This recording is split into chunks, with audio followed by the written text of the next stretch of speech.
My husband begged, "Please, don't come to my brother's wedding." "Why?"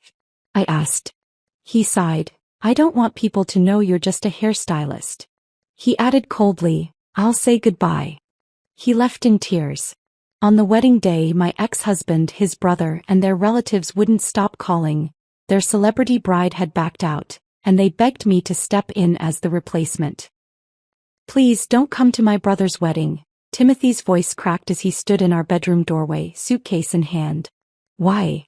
The scissors I'd been polishing clattered to the floor. "After 3 years of marriage, I thought we'd moved past this." Timothy sighed, his shoulders slumping beneath his expensive suit jacket. "I don't want people to know you're just a hairstylist." The word "just" sliced through me like my sharpest shears through hair. As if my passion, my art, my livelihood was something shameful.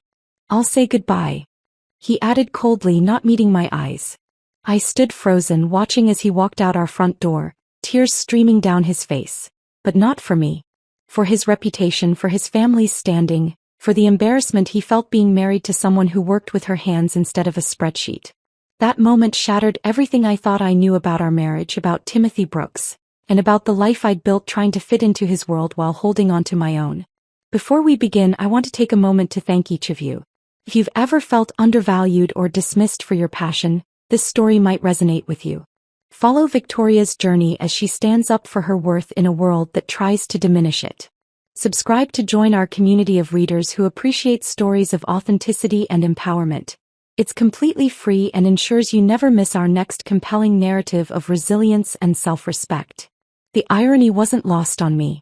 We'd met 3 years earlier at a charity event where I was volunteering, styling hair for cancer survivors preparing for a confidence-building photo shoot.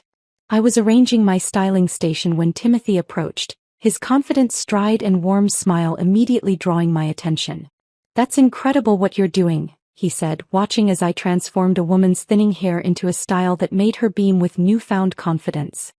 "You're giving them back something they thought they'd lost." I looked up, brush in hand, to find myself staring into the kindest brown eyes I'd ever seen. "Everyone deserves to feel beautiful," I answered simply. We talked for hours after the event ended. Timothy told me about his family's construction business, and I shared stories about my salon in downtown Portland. The small space had been my mother's before she passed, leaving it to me along with her passion for transforming more than just hair, but people's sense of self.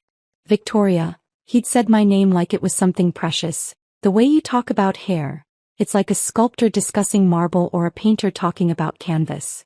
Our backgrounds couldn't have been more different.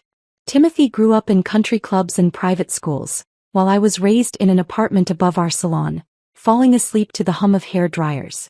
Yet that night, those differences seemed insignificant against the connection we felt. Our romance was a whirlwind.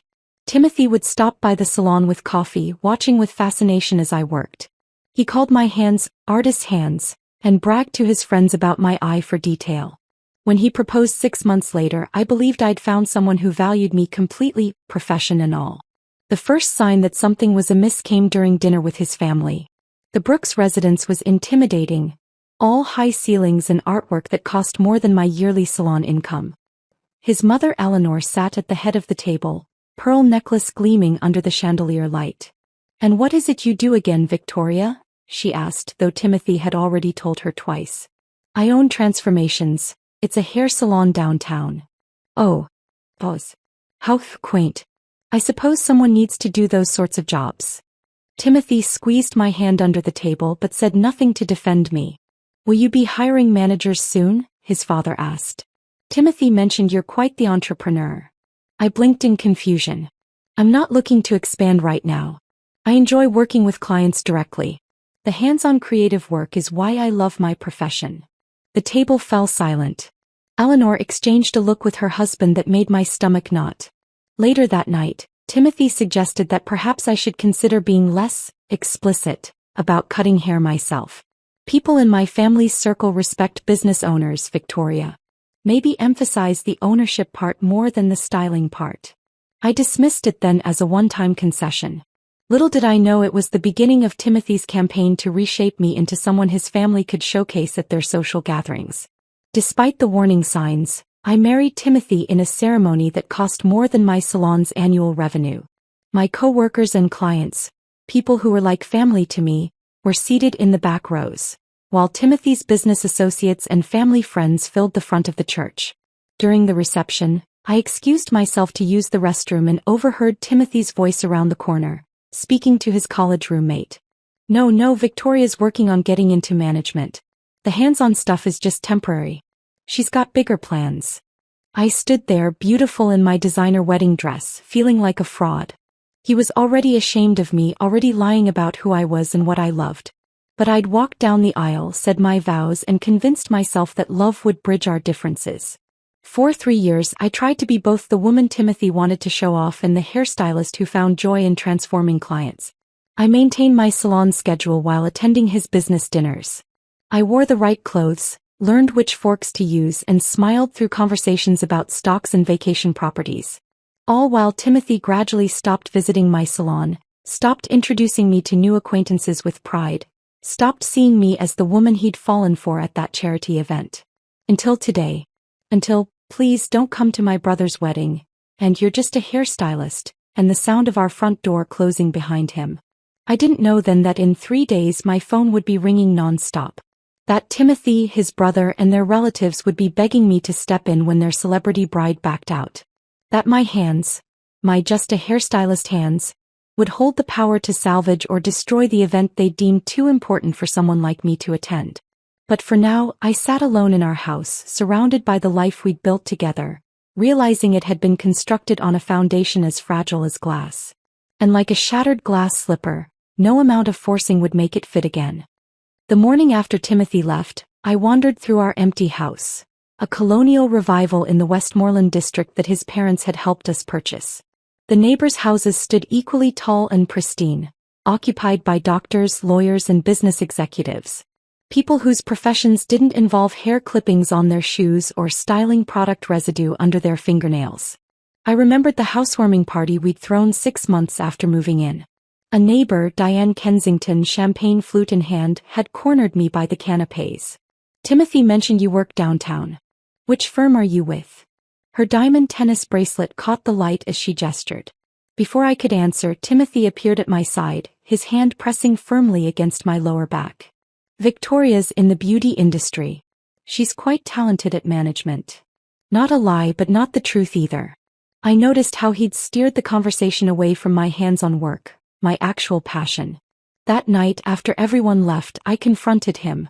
You made it sound like I sit behind a desk all day. I just simplified, he said, loosening his tie. They wouldn't understand what you do anyway. What's to understand? I'm a hairstylist. I own a salon. I'm proud of that. He sighed, that familiar crease forming between his eyebrows.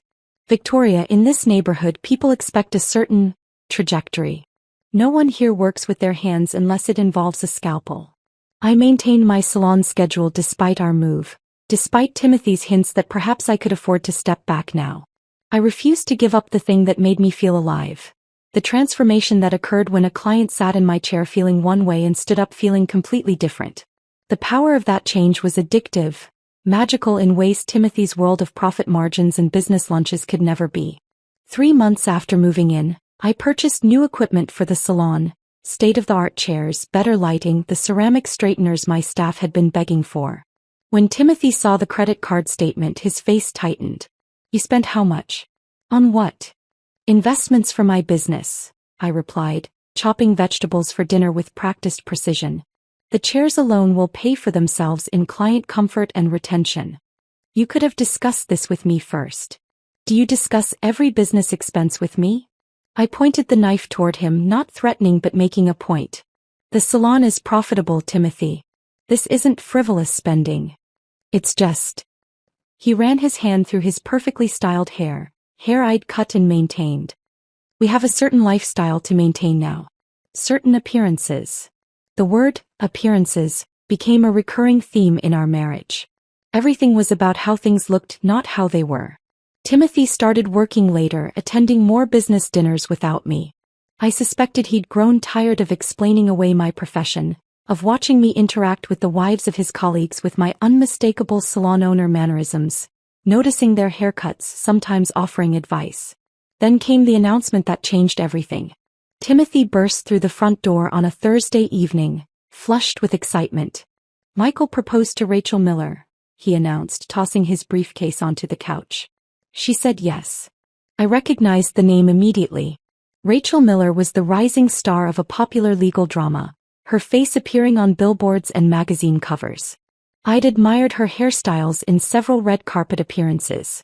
"That's wonderful," I said, genuinely happy for Michael, who had always been kinder to me than the rest of Timothy's family. "When's the wedding?" 3 months. They're fast-tracking everything to fit her shooting schedule. His eyes gleamed with an intensity one hadn't seen directed at me in months. "Can you believe it? A Miller marrying into the Brooks family." Mom's ecstatic. Over the following weeks, the Miller-Brooks wedding consumed all family conversations.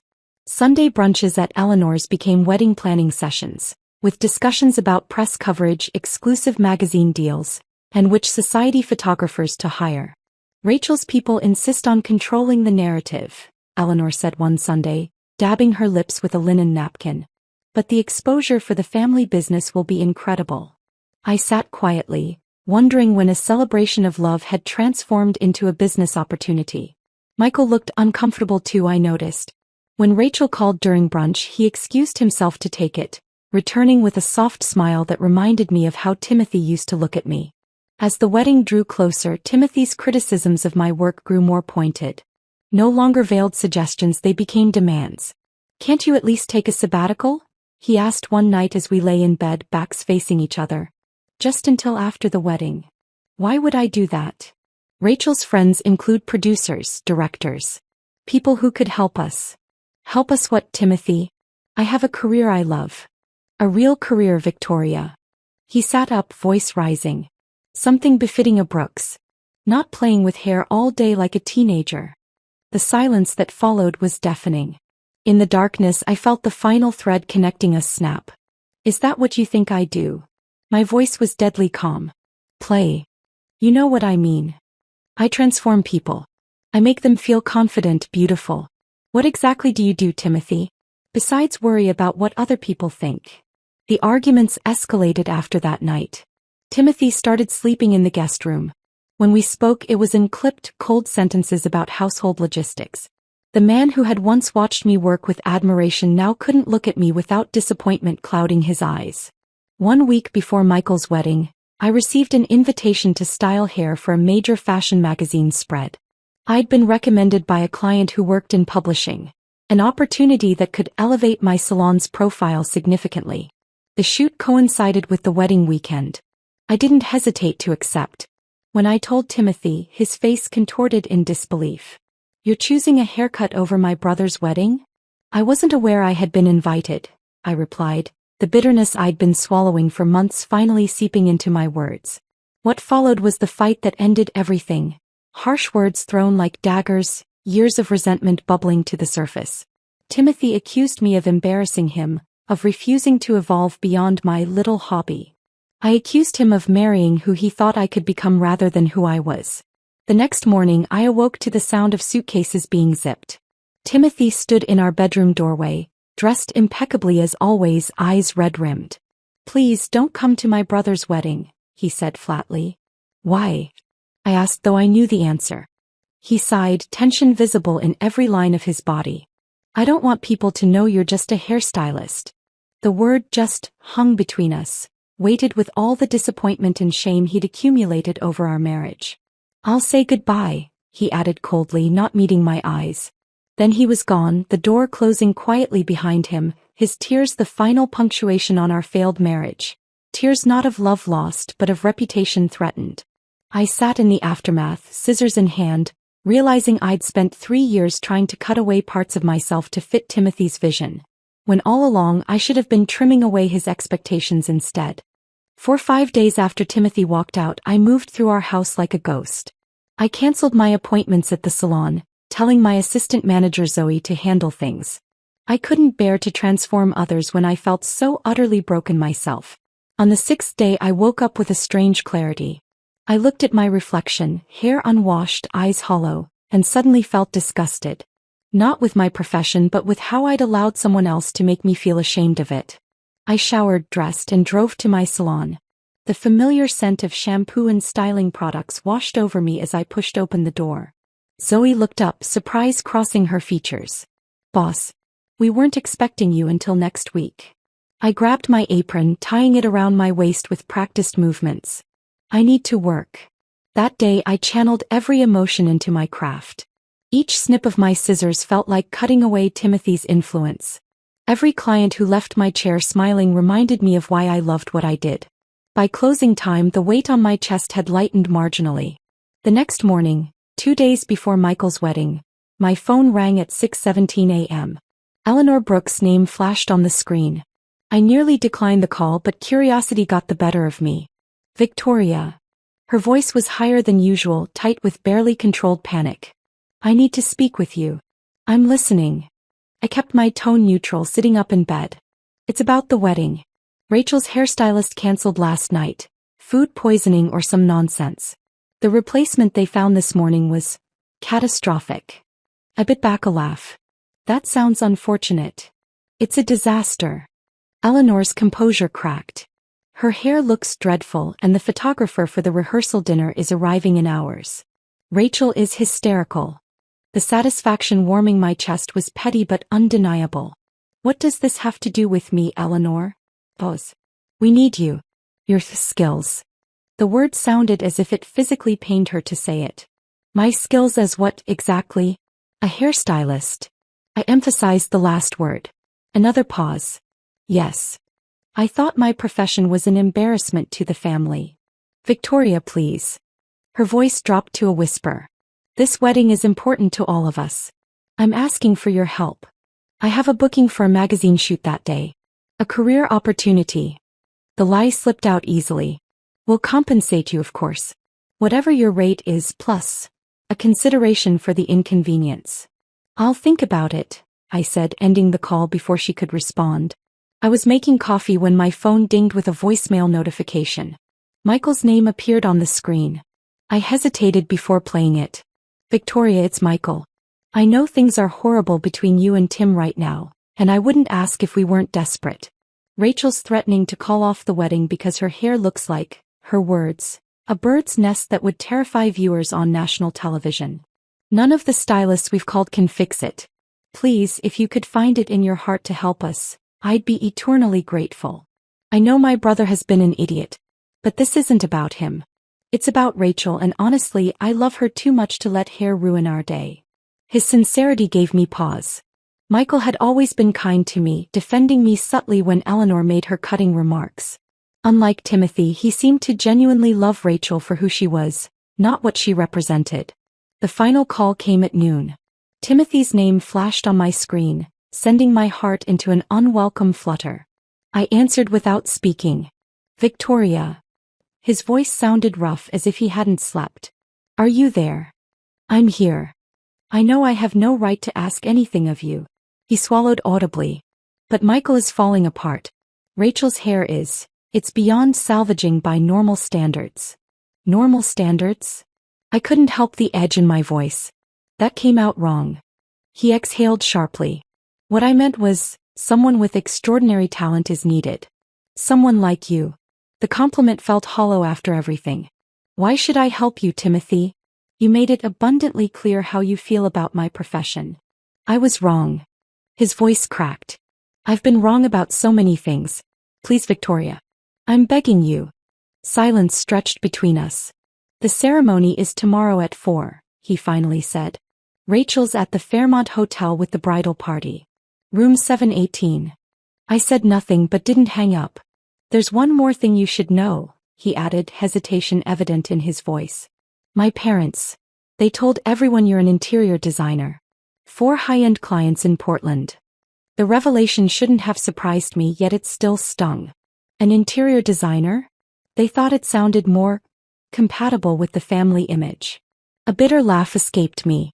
So your family is finally desperate enough to acknowledge what I actually do, but only in private. How fitting. Victoria. Goodbye, Timothy.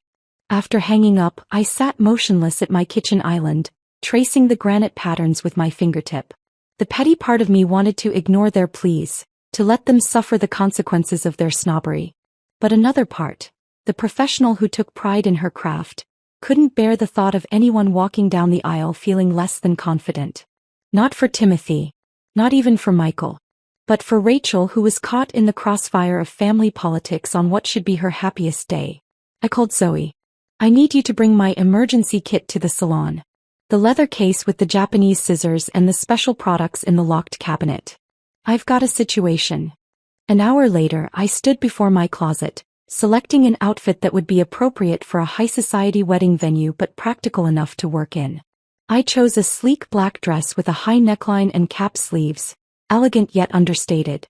Professional. As I packed my tools, each one sliding into its designated pocket in my leather case, I felt a curious sense of power. For once, the Brooks family needed me. Not the version of me they wanted to present to society, but the real me with my just a hairstylist hands and my embarrassing profession. I glanced at my reflection one last time before leaving. Back straight, chin up, expression composed. No one would guess I was walking into the lion's den with nothing but scissors as my weapon. The drive to the Fairmont took 30 minutes. As I pulled into the circular driveway, a valet approached. "I'm here for the Miller Brooks wedding party," I said, handing him my keys. "Room 718. My styling case felt heavy in my hand as I crossed the opulent lobby, rode the elevator to the 7th floor, and walked down the carpeted hallway. Outside room 718 I paused, drawing a deep breath. Then I knocked, ready to face whatever chaos awaited on the other side. And perhaps, to reclaim something of myself in the process. The door swung open before my knuckles could connect a second time.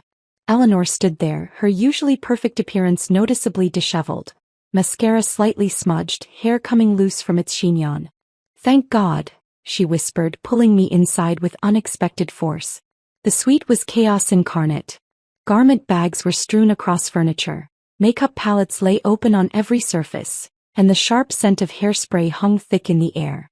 In the center of the storm sat Rachel Miller on a vanity chair, wrapped in a silk robe, her face buried in her hands.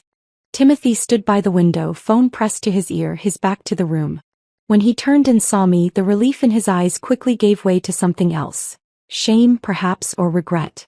He mumbled something into the phone and hung up, unable to meet my gaze. "Victoria's here," Eleanor announced, her voice recovering its usual commanding tone. Rachel looked up, her red-rimmed eyes widening slightly. Even in distress, I could see why she was captivating on screen. Striking features, expressive eyes, a presence that demanded attention. Her hair, however, was indeed a catastrophe. Uneven layers chopped with no understanding of her face shape. Color unevenly applied, creating a brassy, patchy effect. And texture that couldn't decide if it wanted to be curly or straight. "You're the hairstylist?" Rachel asked, eyeing me with naked desperation. "I am," I replied, setting my case on the nearby console table. I met her gaze directly. "I'm Victoria. Timothy's?" Her voice trailed off, clearly uncertain how to label me given the circumstances. "Wife," I supplied simply. No need to complicate matters with impending divorce discussions. "Hey, I gestured toward her hair. She nodded, straightening in the chair. The salon sent someone they claimed was their best. Clearly, their standards are subterranean. I circled her slowly, assessing the damage from all angles. The situation was bad but not irredeemable. I'd fixed worse catastrophes before major events. "I can work with this," I said, opening my case with practiced precision. The leather unfolded to reveal my tools, arranged by function, each in its designated pocket. I noticed Eleanor watching with barely concealed surprise as I laid out professional-grade scissors, combs, clips, and products with surgical efficiency. "Tell me what you were hoping for," I asked Rachel, meeting her eyes in the mirror as I gently ran my fingers through her damaged hair, mentally cataloging texture, density, and problem areas. "I wanted something elegant but natural. Not trying too hard, you know? I hate those overdone celebrity wedding looks," she explained, her hands moving expressively. "Michael loves my hair when it's simple." I nodded, already formulating a plan. "I can create something that honors your natural texture but elevates it for the occasion. I'll need about 90 minutes. "We don't have," Eleanor began. 90 minutes or she walks down the aisle like this," I interrupted calmly, not looking away from Rachel's reflection. "Your choice." Eleanor fell silent. From the corner of my eye, I saw Timothy shift uncomfortably. Do what you need to do, Rachel said decisively. Everyone else out. Except. She hesitated. Would you mind staying, Victoria? Just you. I need some peace. The look on Eleanor's face was priceless.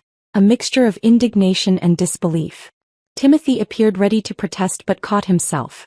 Within moments they filed out, the door closing behind them with a soft click. As I began working, first wetting her hair to assess the true damage, then applying a treatment to restore moisture and shine, Rachel visibly relaxed. Thank you, she said softly. Not just for the hair, but for the rescue from family suffocation. I smiled despite myself, happy to help with both. As my hands worked, we fell into conversation. Rachel was surprisingly easy to talk to, unpretentious and forthright in a way that seemed at odds with her celebrity status. So you're the mysterious wife, she said, watching me work in the mirror. Michael speaks highly of you, but the rest of them change the subject whenever your name comes up. I imagine they do. I sectioned off portions of her hair with clips. What did they tell you I do for a living?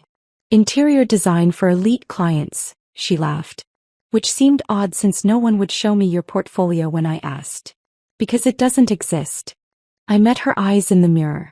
I'm a hairstylist. I own a salon downtown. That's my entire career and my passion. And they're ashamed of that? She shook her head slightly, careful not to disrupt my work. That tracks with the Brooks family vibe I've been getting. As I continued transforming her hair, cutting strategic layers to create movement, toning to neutralize the brassiness, applying products to enhance her natural wave pattern, Rachel shared her own story. She'd grown up in a Pennsylvania steel town, daughter of a factory worker and a waitress. Her path to acting had been paved with waitressing jobs, rejections, and tiny apartments shared with too many roommates. People see me now and assume I was born into this world, she said. They don't see the decade of struggle before the overnight success. I understood completely. Success that comes too easily isn't appreciated. Exactly. She nodded emphatically. That's what Michael and I connect on. He may come from money, but he's building his architecture firm from scratch, refusing his father's connections. He wants to earn his way. This surprised me. In our few interactions, Michael had seemed different from the rest of the family, but I hadn't realized the extent of his independence. As I put the finishing touches on Rachel's hair, a softly structured updo with loose tendrils framing her face, secure enough to last through the ceremony but natural enough to look effortless, the door opened. Eleanor peeked in, followed by two bridesmaids who gasped audibly. Rachel, we need to. Eleanor's words died as she took in the transformation. Oh my. Rachel stood, turning to examine her hair from different angles. The smile that spread across her face was genuine and joyful. Victoria, it's perfect. Exactly what I wanted. She reached for my hands, squeezing them. Thank you. More people filtered into the suite. The makeup artist, the photographer, the wedding planner, all staring with unconcealed admiration at Rachel's hair. I began packing my tools, satisfied with my work and ready to make a quiet exit. Eleanor approached as I closed my case. I don't know how you did it, but thank you. Her words were genuine, but her expression remained guarded, as if complimenting a hairstylist physically pained her. I merely nodded, snapping my case shut. As I headed for the door, Timothy intercepted me in the hallway. He looked tired, the confident businessman facade cracked to reveal something more vulnerable. Victoria, wait. His hand reached for mine but stopped short. What you did in there was incredible. I've never seen Rachel so happy.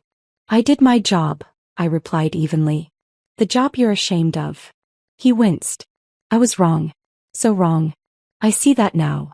His voice dropped lower. Maybe we could talk? After the ceremony? I think we could work things out now that I understand. Understand what, Timothy? My voice remained calm. How valuable your skills are. The connections you could make in these circles. Rachel's friends are all industry people who need someone they can trust with their image. And there was not an apology for dismissing my passion, but a recognition of how it could serve his ambitions now that he saw its value in his world. You still don't get it, I said softly. This isn't about connections or status. It's about respect for what I love doing. I stepped around him, my case in hand, feeling strangely unburdened. In trying to rescue this wedding, I'd somehow rescued myself instead. I slipped into the back row of the church just as the string quartet began playing the processional music. The historic chapel was decorated with tasteful floral arrangements, the afternoon sunlight streaming through stained glass windows casting jewel-toned patterns across the guests' expectant faces. No one noticed me. I was simply another well-dressed attendee, not the woman who had salvaged the day with mere scissors and expertise. The ceremony proceeded with picture-perfect precision. Michael stood tall at the altar, his face transforming with joy when Rachel appeared in the doorway. Her gown was elegant, simple lines that highlighted her natural beauty. And her hair, my creation, caught the light as she moved, the soft tendrils framing her face moving naturally with each step. From my vantage point I could see the Brooks family in the front row. Eleanor dabbed at her eyes with a monogrammed handkerchief, while her husband sat stiffly proud. Timothy was serving as best man, his posture perfect in his tailored suit as he handed over the rings when prompted. Not once during the exchange of vows did I feel regret for helping. Whatever my feelings toward the family, this moment wasn't about them. It was about Rachel and Michael, who squeezed each other's hands as they recited promises that I hoped would prove more durable than mine had been. After the ceremony, I lingered in the church garden, reluctant to join the reception but not quite ready to leave. The scent of roses and fresh-cut grass filled the air as guests streamed toward the adjacent reception hall. Victoria. Michael's voice came from behind me. He stood there in his wedding suit, looking happy but slightly disheveled, his tie already loosened at the neck. Shouldn't you be taking photos or greeting guests? I asked, surprised to see him alone. They can wait 5 minutes. He approached, hands in his pockets. Rachel told me what you did. How you stepped in when we didn't deserve your help. I shrugged. Professional pride. I couldn't let anyone walk down the aisle with hair like that, even if I wanted to. Michael laughed, then grew serious. It was more than that, and we both know it.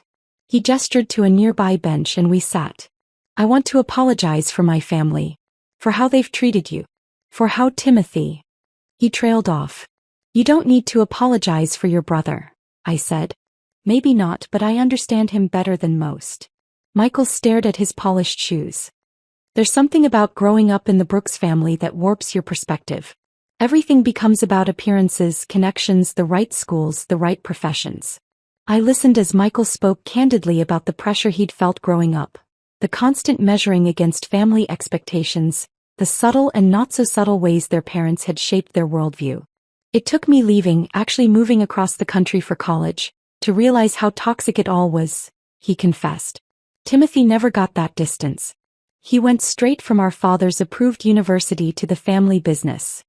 That doesn't excuse how he treated me, I said quietly. No, it doesn't. Michael met my eyes directly.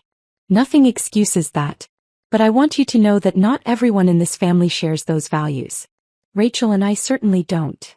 As we walked together toward the reception, Michael asked a question that caught me off guard. What are you going to do now? About you and Timothy? I don't know yet, I answered truthfully. But I know I won't shrink myself anymore to fit someone else's idea of success. The reception was in full swing when we entered. A live band playing as couples danced on the polished floor. I found a seat at a table near the edge of the room, content to observe from a distance. Within minutes, however, I was approached by a woman with a sharp bob and impressive jewelry. Excuse me, she said, extending her hand. I'm Diane Wilson, Rachel's manager. I've been admiring her hair all day. It's absolute perfection for the photos. Who did it? Before I could answer, a second woman joined us.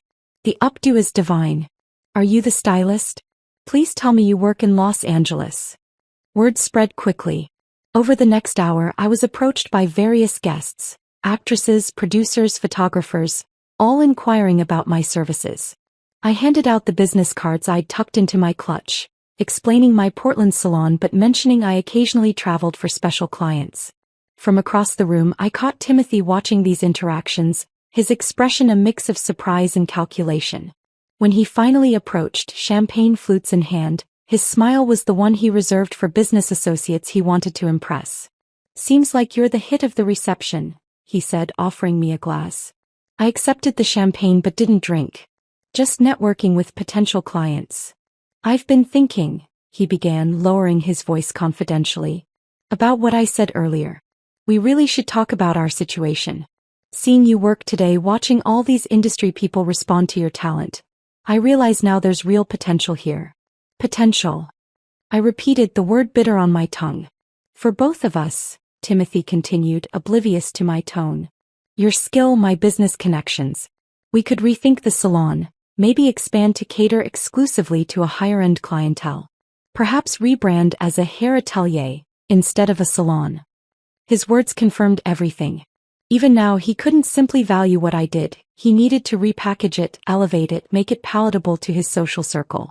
I placed the untouched champagne on a passing server's tray. No thank you, Timothy, I said calmly.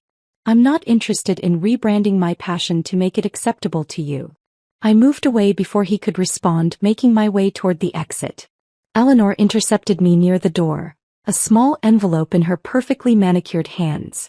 Victoria, dear, she said, her voice honeyed in a way it had never been before. We cannot thank you enough for your assistance today. The family would like to show our appreciation. She extended the envelope. I didn't need to open it to know it contained a check, payment for services rendered, with perhaps a premium for the embarrassment of having to acknowledge my profession. I don't want your money, Eleanor. Her smile faltered. But surely you should be compensated for your time and expertise. What I want is much simpler, I said, meeting her gaze steadily. Acknowledgement that there's dignity in all honest work, including styling hair. That what matters isn't the prestige of a career but the passion and skill one brings to it. Eleanor blinked rapidly, clearly unprepared for this response. I don't understand what you...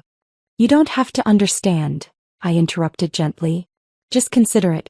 For Michael and Rachel's sake, if nothing else. I walked out into the evening air, the weight of 3 years of compromises lifting with each step away from the reception. Tomorrow I would call a lawyer about divorce proceedings. The day after, I'd meet with my salon staff about expanding our editorial work.